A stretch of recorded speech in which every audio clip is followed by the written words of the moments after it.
ایک ہے نماز ہم پڑھ لیتے ہیں، آپ نے سارا پڑھ لیا، سارا تعدیل ارکان بھی کر لی، لیکن اگر آپ کا اللہ کے ساتھ ڈائریکٹ کمیونین اور ڈائریکٹ کمیونیکیشن قائم نہیں ہوا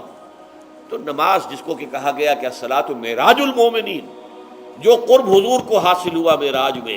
وہ ایک بندہ مومن دنیا میں رہتے ہوئے حاصل کر سکتا ہے نماز میں،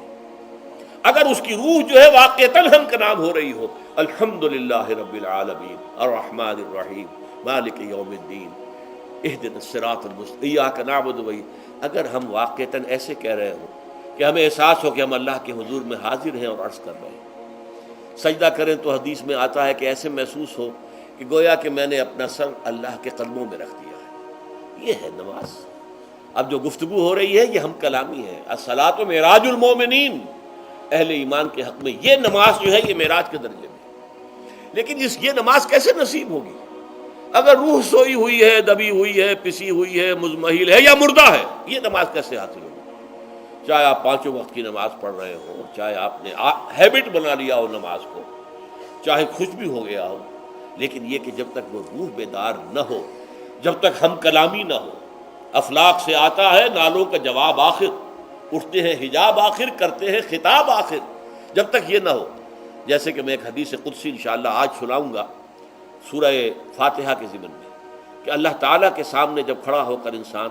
جب کہتا ہے انی وجہت وجہی للذی فطر السماوات والارض حنیفا، دائیں بائیں سے بالکل اپنا تعلق کاٹ کر میں نے اپنا رخ کر لیا ہے اس اللہ کی طرف جس نے آسمانوں اور زمین کو پیدا کیا۔ اب یہ توجہ وجہ تو اگر یہ تو ہے چہرہ تو ہم نے کر دیا خانہ کعبہ کی طرف، اندر سے ہماری روح متوجہ نہیں ہوئی، وہ سوئی پڑی ہوئی، اسے پتہ ہی کچھ نہیں کہ کیا ہو رہا ہے، تو اس صورت میں وہ کیا ہے؟ ظاہری بات تو پوری ہو گئی، نماز کا ثواب ہو جائے گا، فرض کی ادائیگی کا ثواب مل جائے گا، لیکن وہ اصل نماز تو حاصل نہیں ہوتی۔ یہ ہے وہ بات کہ وَإِذَا سَأَلَكَ عِبَادِي عَنِّي فَإِنِّي قَرِيبٌ، اے نبی جب میرے بندوں کی روحیں بیدار ہو جائیں، توانا ہو جائیں، حیات تازہ سے وہ ہم کنار ہو جائیں، اور پھر وہ میرے بارے میں پوچھیں، وہ میرا تقرب حاصل کرنا چاہتے ہیں، تو آپ سے پوچھیں تو کہیے میں قریب ہی ہوں، اجیب دعوت الداع اذا دعان، یہ ہے وہ دعا، میں ہر پکارنے والے کی پکار، ہر دعا کرنے والے کی دعا کو سنتا ہوں، قبول کرتا ہوں، جواب دیتا ہوں جہاں کہیں بھی مجھے پکارے، اذا دعان۔ اس میں در حقیقت وہ مفہوم آ گیا ہے there and then wherever، آپ اپنے گھر میں ہو کر پکاریں اللہ کو، آپ بستر پر لیٹے ہوئے پکاریں اللہ کو، الذین یذکرون اللہ قیاما وقعودا وعلی جنوبہم، ہاں ٹھیک ہے، بعض مقامات بعض اوقات قبول دعا کے لیے زیادہ سازگار ہیں، حرم میں جا کر دعا مانگی جائے، اور منا میں، عرفات میں خاص طور پر، جبل رحمت پر خاص طور پر، ملتزم جو ہے کعبے کا اس پر خاص طور پر، وہ ایام بھی ہیں خاص، لیکن یہ نہیں ہے کہ بقیہ دنوں میں آپ کے اور اللہ کے درمیان کو بڑا فاصلہ ہے۔ یہ سارا دنیا میں مشرکانہ نظاموں نے تصور پیدا کیا، اللہ تو دور ہے دور ہے دور ہے دور ہے، پاک ہے پاک ہے پاک، تم ناپاک ہو ناپاک ہو ناپاک ہو، اور تم تو بڑی پستی میں پڑے ہو، تم اللہ سے براہ راست ہم کلام نہیں ہو سکتے۔ کوئی درمیانی چاہیے، کوئی لنکس چاہیے،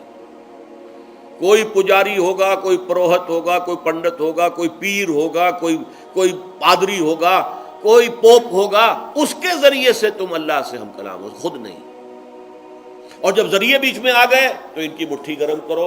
ان کی چاپلوسی کرو، ان کو بھی جو ہے چادریں چڑھاؤ، ان کو نذرانے پیش کرو، یہ ہے بدترین ایکسپلائٹیشن جو مذہب کے ذریعے سے نوع انسانی کی ہوئی ہے۔ یہ دو ایکسپلائٹیشن دنیا میں ہوئی ہے تاریخ انسانی میں، ایک بادشاہوں کی طرف سے خراج دو ہمیں، محنت تم کرو گے کھیت میں، آدھا حصہ ہمارے پاس آئے گا، ہم عیش کریں گے، ہم سٹینڈنگ آرمیز رکھیں گے تاکہ ذرا تم بغاوت کرو تو تمہارا سر کچل دیا جائے۔ یہ ایکسپلائٹیشن بدترین، مانگنے والا گدھا ہے، صدقہ مانگے یا خراج۔ دوسری طرف ہم بادشاہ ہیں، ہم چندر بنسی سورج بنسی خاندان ہیں، ہم راجپوت ہیں، حکومت کرنا ہمارا حق ہے، اور یہ پنڈت پروہت جو ہے وہ بھی کہیں گے کہ ٹھیک ہے، نصف لی و نصف لک وہذا قوم جاہلون، یہ عوام جو ہے ان کا خون چوسو، ہمیں یہ نذرانے پیش کریں، بتوں کو آ کے چڑھاوے چڑھائیں اور تمہیں خراج دیں اور ٹیکس دیں۔ They are to be exploited, exploit ہو رہا۔ اسلام نے آ کر دونوں کا خاتمہ کیا، کوئی ملوکیت نہیں۔ زکوٰۃ ہے تو غربا کے لیے، بادشاہ کے لیے نہیں ہے، یہ تو غربا کے لیے، لہذا کوئی ٹیکس نہیں۔ نمبر 2، اللہ سے ہم کلام ہونے کے لیے کسی دربان، کسی جو ہے پہرے دار کی مٹھی گرم کرنے کی ضرورت نہیں۔ جب چاہو ہم کلام ہو جاؤ، دل کے آئینے میں ہے تصویر یار، جب ذرا گردن جھکائی دیکھ لی۔ یہ تو تم ہماری طرف متوجہ نہیں ہوتے، ہم تو ہر وقت کہتے ہیں، ہر شب کو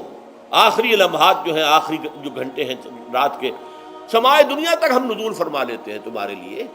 اور پکارنے والا پکارتا ہے، حل من مستغفر فاغفر له، ہے کوئی استغفار کرنے والا کہ میں اسے بخش دوں؟ حل من سائل فاعطیہ، ہے کوئی مانگنے والا کہ میں اسے عطا کروں؟